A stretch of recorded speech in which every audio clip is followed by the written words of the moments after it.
Once upon an ordinary girl. Chapter 1. A lonely girl in a lonely city. Hong Kong, 1941. The city was like a lonely island in the middle of a war.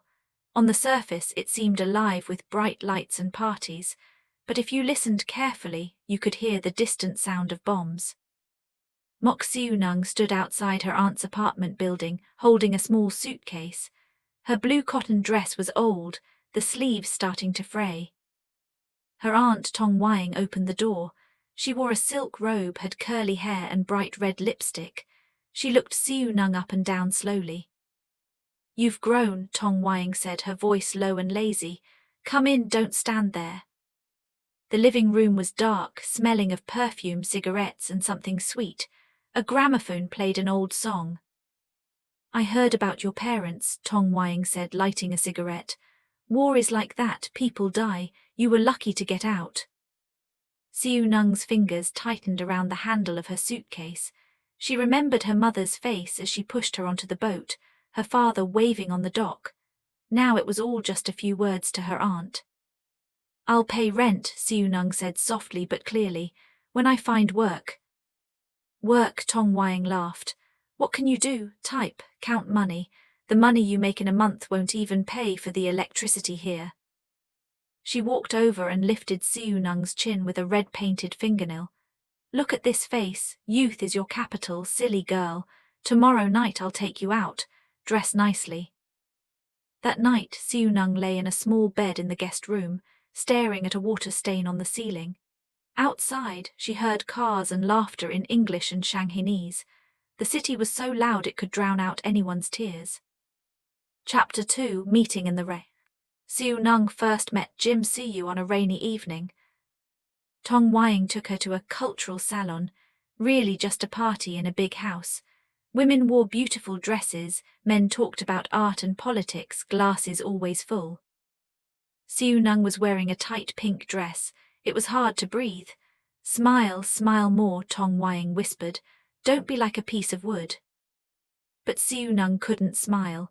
She hid behind a large plant in the corner. Then she heard a voice. "Hiding here is the room too boring." She turned. A man stood by the door holding a glass of golden drink. He wore a light grey suit, his hair perfectly combed. His eyes were the most noticeable, deeper set, a light amber color. He was mixed race, Siu-nung thought, Chinese and Portuguese. "I was just looking at the leaves," she said quietly. The man smiled. "That's a new excuse. I'm Jim Siu. My friends call me James, you're Tong Wang's niece." Siu-nung nodded. James looked at her. It wasn't a rude look, but it made her uncomfortable. It was like he was deciding how valuable something was. "First time at a party like this?" "Yes." "Nervous?" Siu-nung paused, then nodded again. James's smile grew. "Don't be. Half the people here are pretending, the other half don't even try. Just remember, when someone smiles at you, it doesn't mean they like you. When someone gives you a gift, they always want something." This was too direct. Siu-nung didn't know how to answer. Leaving, James stood up straight. "I can give you a ride." The rain fell harder. James's black Ford waited outside. The driver was a quiet, middle-aged man. "You were in school?" James asked as the car moved slowly down the hill. I stopped." "Why?" Siu-nung bit her lip. "No money for tuition." The car was quiet for a moment. The windshield wipers made a regular swish-swash sound. Outside her aunt's building, Siu-nung was about to thank him and leave when James spoke. "Wait." He took a leather wallet from the glove box. He pulled out a stack of banknotes and handed them to her without counting. "Is this enough for tuition?" Siu-nung stared. In the dim light she could see they were large notes. This stack was enough for 2 years of school with money left to live on. Her face felt hot. Was this an insult, pity, or, like he said, a gift that wanted something? "I can't take it," she said, her voice shaking. "Why?" We don't know each other." James smiled, his face unclear in the dark. You know, in this city, the distance between knowing someone and not knowing them is sometimes just one banknote. He got out, walked around, and opened her door. Rain fell on the shoulder of his suit. Take it, he said again, his tone different now. Fix yourself up a little. Your aunt is right, youth is capital, but intelligence is the real treasure. Siu Nung looked at the money, then at James. In the rainy night his face was half in shadow, but his amber eyes were bright. Finally she took the money.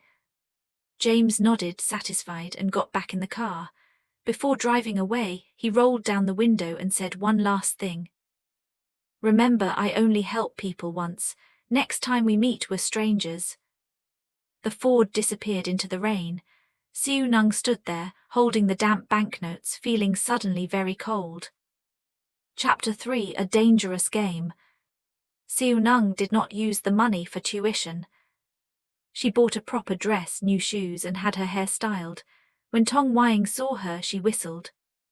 Finally understood. Siu Nung didn't answer. She looked in the mirror. The girl in it had the same eyes, but something was different. The student-like innocence was fading, replaced by a tight, watchful look. She started going out with Tong Wang more often. She learned how to hold a wine glass, how to dance with any partner, how to look away when men gave her certain looks. She also learned to tell the difference, which compliments were real, which were empty, which invitations to accept, which to refuse, which men to talk to, which to avoid. And James, he was definitely the last kind. He was like an unpredictable wind, appearing sometimes with a storm, then disappearing. Sometimes he would suddenly sit next to her at a party and hand her a drink. Sometimes he would raise his glass to her from across the room, his eyes full of amusement. The most confusing thing was, he kept his word from that night. Every time they met, he acted like it was the first time. He would introduce himself again, ask her name, talk about unimportant things. As if that rainy night never happened. What game is he playing? Siu Nung finally asked Tong Wang. Tong Wang was painting her nails. James, that's just him. He never takes anything seriously. He doesn't really care about anything. She looked up. But he seems especially interested in you. Interested? Men have different kinds of interest, Tong Wang said. Some want to marry you, some want to take you to bed, some just enjoy the chase. James is the last kind. He's not a bad man, he's just, she searched for the word, too smart and too bored. Siu Nung didn't think she was interesting enough for a man like James, but Tong Wang's words planted a seed in her mind. She started noticing when James appeared. How he talked to other women, the brief moments of sadness when he was alone. The opportunity came suddenly.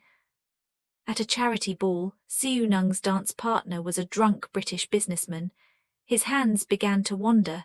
She was about to react when a hand landed on the man's shoulder. Excuse me. It was James. He had appeared from nowhere. He was smiling, but the smile didn't reach his eyes. The businessman complained but walked away. James naturally took his place, his hand resting lightly on Siu Nung's waist, guiding her into the dance. Thank you, Siu Nung whispered. You're welcome, James said, looking down at her. But next time you can just slap him. For people like that, politeness is useless. The music was a slow foxtrot, soft and sentimental. James was an excellent dancer. Siu Nung followed his lead and suddenly felt like everyone else in the ballroom had disappeared. It was just the two of them in the center of a spinning world. Why do you always pretend not to know me? She finally asked. James raised an eyebrow. Do I? Every time we meet, it's like the first time. Maybe, he said, spinning her gently. I want you to feel like it's the first time every time, to keep it fresh. This was ambiguous. Siu Nung's heart skipped a beat. She looked up into his eyes. The crystal chandelier above cast thousands of points of light, reflected in his eyes like broken stars. That rainy night, she gathered her courage. Why did you give me the money? The music changed key at that moment. James's step paused, then continued. Because you looked, he said slowly, like a kitten trapped in the rain, and I was in a good mood that day. Just that. Siu Nung knew he was lying, but she didn't say so. The dance ended. James let go of her hand, nodded slightly, and walked away. The whole thing was smooth, as if he had really just been helping a stranger. But that night Siu Nung couldn't sleep. She lay in bed, remembering the warmth of his hand on her waist, the broken light in his eyes. She remembered Tong Waiing's words, "He's not a bad man, just too smart and too bored." And was she just a new toy for his boredom?